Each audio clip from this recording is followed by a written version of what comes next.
JEE advanced, ठीक है, जो हमारा 17 मई को था वो हो चुका है। कितने बच्चों ने देखा? हाँ देखा, वेरी गुड। पता होना चाहिए। देखो अभी आप लोगों ने कुछ भी सच मेजर तो नहीं पढ़ा है कि आपको बहुत ज्यादा चीजें समझ आएंगी, लेकिन यस आपको एक थोड़ा सा एनालिसिस होना बहुत जरूरी है कि अगर आप देखें 2026, ठीक है, इसका पेपर आपको पता लगा होगा कि फिजिक्स, इसमें दो पेपर आते हैं, पेपर 1 एंड पेपर 2, ठीक है, पेपर 1 एंड पेपर 2। इसमें भी आपका फिजिक्स केमिस्ट्री मैथ्स, इसमें भी आपका फिजिक्स केमिस्ट्री मैथ्स, 3 घंटे का पेपर ये, 3 घंटे का पेपर ये है ना। हाँ, तो देखा जाए तो ये जो पेपर 1 एंड पेपर 2 था, ठीक है, अब आप लोगों को मैं पिछली क्लास में यही कहना ही चाह रहा था, और देखो रियलिटी संडे को आ ही गई कि हमारे जो भी पेपर आ रहे हैं वो बहुत अच्छे आ रहे हैं। अब आपका अगर देखा जाए तो सबसे टफेस्ट अगर इन तीनों में देखा जाए तो ये था, ठीक है, सभी बच्चों के भाई साहब फिजिक्स का पेपर देख करके, हाँ क्या हो गया, पेपर 1 एंड पेपर 2 ठीक तो है, अच्छा आर पहले आ गया कोई दिक्कत नहीं है भाई, ये इधर आ जा। हाँ, अंग्रेजी का पेपर छोड़ना देना हमें।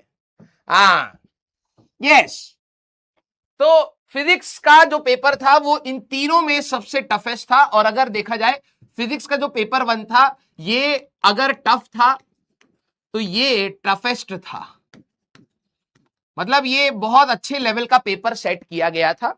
और वही बच्चे, कट ऑफ इस बार हो सकता है नीचे गिरेगी तो कट ऑफ डाउन जाएगी, ठीक है, कट ऑफ इस बार नीचे गिरेगी बिकॉज ऑफ द फिजिक्स, क्योंकि कई बच्चे फिजिक्स में बहुत लड़खड़ाए।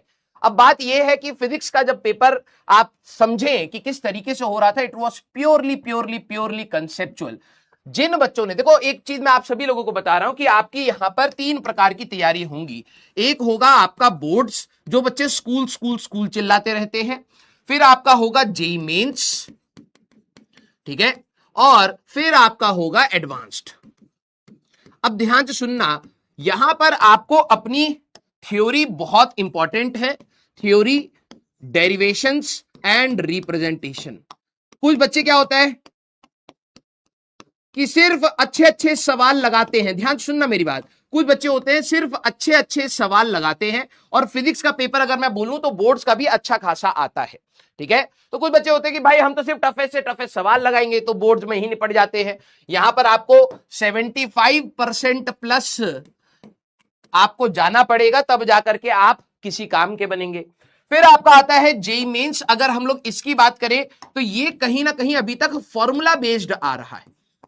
फिजिक्स का अगर आप पेपर देखें तो ये फॉर्मूला बेस आ रहा है, और कहीं ना कहीं ये इजी और मॉडरेट कैटेगरी का होता है। कभी भी आप जेईई मेंस में देखेंगे तो फिजिक्स बहुत कठिन नहीं आ रही है एज कंपेयर टू मैथ्स, ठीक है। तो कुछ बच्चे यहां पर जो फॉर्मूला वाले होते हैं वो बहुत अच्छा स्कोर कर ले जाते हैं, इसमें कोई दिक्कत वाली बात नहीं होती है। इसमें अगर आप देखें तो 94 परसेंटाइल प्लस अगर आपका बनता है तब जाकर के आप वहां पर पहुंचते हैं। तो इसमें भी एक क्राइटेरिया है कि भैया इसमें इतना आना चाहिए। फिर एडवांस्ड में आपका प्योर कंसेप्चुअल है भाई, pure conceptual and very good mathematics plus very good mathematics, ठीक है, मैथमेटिक्स। तो जो बच्चे अब देख लीजिए कि भाई हमें हर फ्रंट की तैयारी करनी है, ठीक है, हमें हर फ्रंट की तैयारी करनी है। आपके जब तीनों पेपर का कॉम्बिनेशन देखा जाए तो आपकी तैयारी हर फ्रंट की होनी चाहिए। अगर आप कहीं पर भी ढीले पड़े तो मतलब आप एक ना एक एग्जाम में कहीं ना कहीं बहुत बुरा परफॉर्म करने वाले हैं, ठीक है।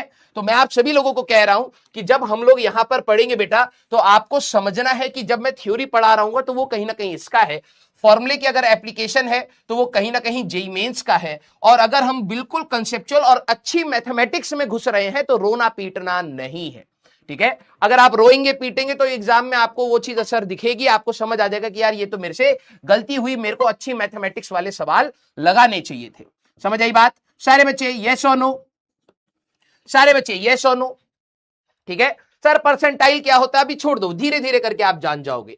और ये पेपर देखा जाए तो 6 घंटे का पेपर है, 2.5 घंटे का बीच में ब्रेक है, तो 8.5 घंटे हो गए। घर से आप सुबह थोड़ा जल्दी निकलते हैं तो 1-1.5 घंटा वहां मान लो, 9-9.5 घंटे आपके ये हो गए। घर पहुंचते पहुंचते 10-11 घंटे, मतलब आपका आधा दिन पूरा, मैं ये बोलूं कि 12 घंटे का कहीं ना कहीं आपको एक पूरा स्लॉट प्रॉपरली एग्जाम ओरिएंटेड रखना बहुत कठिन होता है बच्चों के लिए। जो बच्चे कहते हैं एंड एंड एंड, अगर आपको 3 घंटे या 2 घंटे की क्लास में अगर आपको लग रहा है एंड, तो समझ जाइए आप इस पेपर के लिए अपने आप को गड्ढे में डाल रहे हैं। आपका पेशेंस पूरा का पूरा फुल कंसंट्रेशन वाला 12 घंटे का मिनिमम होगा, तब जाकर के आप इस पेपर के लिए एलिजिबल हो पाएंगे। अदरवाइज कई बच्चे होते हैं 3 घंटे का पेपर देते हैं, पूरे एग्जॉस्टेड होते हैं, पेपर 2 खराब हो गया, फिर पूरा का पूरा ही चौपट हो गया, 2-2.5 साल की मेहनत भी बर्बाद हो जाती है।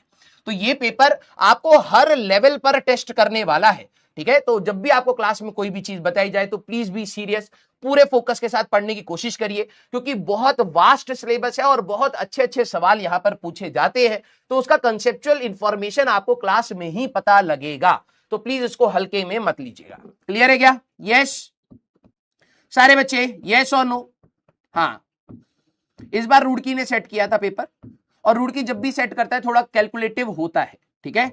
कुछ बच्चे सोचते हैं कि सर इस टेस्ट में इतने मार्क्स आए, अगले में और इंप्रूव करूंगा, हो सकता है कम हो जाए, तो डिमोटिवेट मत होना। हो सकता है पेपर में सिलेबस बढ़ेगा, नए क्वेश्चंस जुड़ेंगे, तो आपके मार्क्स ऊपर नीचे हो सकते हैं। मैं पहली बता रहा हूं, ये 10वीं क्लास के हिसाब से मत सोचिएगा। नेगेटिव मार्किंग स्टार्टिंग से कंट्रोल करने की कोशिश करनी है, क्वेश्चन को ढंग से रीड करना है, क्योंकि बड़े बड़े सवाल इस बार दिए थे, बहुत लैंग्वेज बेस्ड सवाल थे, और अगर आपने लैंग्वेज बेस्ड सवाल को डील करना नहीं सीखा है इन 2 सालों में, तो आप डेफिनेटली एग्जाम में बहुत पैनिक करेंगे। इतने बड़े बड़े पैराग्राफ वाले सवाल हैं, आप उसमें से डेटा निकालना, डायग्राम समझना, तो बहुत पेशेंस का खेल है बेटा। क्लियर है क्या?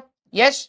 जिनके जो भी मार्क्स आए वेरी गुड। आप प्लीज ये देखिएगा कि आपकी उसमें क्या क्या कमियां रही, और जो कमियां मतलब जहां पर आपने नेगेटिव मार्क हुआ है उसको थोड़ा सा और इंप्रूव करने की कोशिश करिएगा, उसको रिवाइज करने की कोशिश करिएगा। क्लियर है क्या?